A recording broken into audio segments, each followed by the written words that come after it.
Friends, সবাই কেমন আছো? আশা করি সবাই খুব ভালো আছো। তো আমিও ভালো আছি। তো এখন চলে এসেছি রান্নাঘরে। এখন ঘড়ির কাঁটায় বাজে কিন্তু 11:15। তো এখন চলে এসেছি রান্না করতে, রাতের রান্না। এখানে দেখো টমেটো পেস্ট করে রেখেছি, এখানে পেঁয়াজ রসুন পেস্ট করা, এখানে মাছ ভাজা। তো রাত্রে রান্না হবে মাছের ঝোল আর ভাত। তো আমার রাত্রের মেনু হচ্ছে শুধু মাছের ঝোল আর ভাত, গরম গরম ভাত আর মাছের ঝোল। 10:30 মানে 11:15 বাজে, মানে এখন অনেকেরই ডিনার হয়ে গেছে। তোমরা কে কী মেনু দিয়ে ডিনার করলে অবশ্যই কমেন্টে জানিও। তো চলো, এখন আমার রান্না করতে করতে মোটামুটি একটা টাইম লাগবে। ভাত করবো আর মাছের ঝোলটা করবো। খেতে খেতে তো আমাদের অনেক লেট হয়, অনেকেই টাইমে খাওয়া দাওয়া করে, কিন্তু আমাদের আর সত্যি কথা বলতে কোনো টাইম আর কোনো কিছুই হয় না। মানে রান্নায় বসেছি এত রাতে, মানে মানে খাবো কত রাতে, বুঝতেই পারছো। চলো, সবাইকে টাটা, সবাই ভালো থেকো, আবার পরে দেখা হবে। কে কী মেনু দিয়ে ডিনার করলে অবশ্যই কমেন্টে জানিও।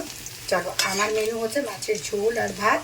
আর বাঙালি হচ্ছে বাঙালি মানেই হচ্ছে মাছ, মাছ ভাত, তাই না? তো মাছের ঝোল আর ভাত করবো। আর এত গরম না, সত্যি কথা বলতে বলতে এখন না রান্নাবান্না একদম করতে ইচ্ছেই করে না, রান্নাঘরে আসতে ইচ্ছা করে না, কিন্তু কী করা যাবে, একটু পেট মহাশয়তা শুনবে না। রান্নাও করতে হবে, খেতেও হবে, সবই করতে হবে।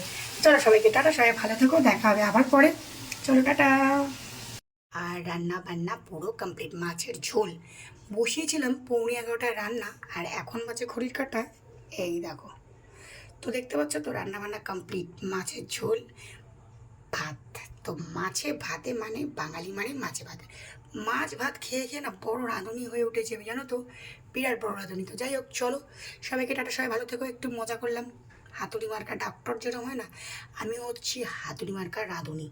চলো, এই মাছ ভাত ডিম চিকেন, এর বাইরে আর আমার দৌড় নেই, আমার দৌড় এই পর্যন্তই। চলো, সবাইকে টাটা, সবাই ভালো থেকো, দেখা হবে আবার পরে।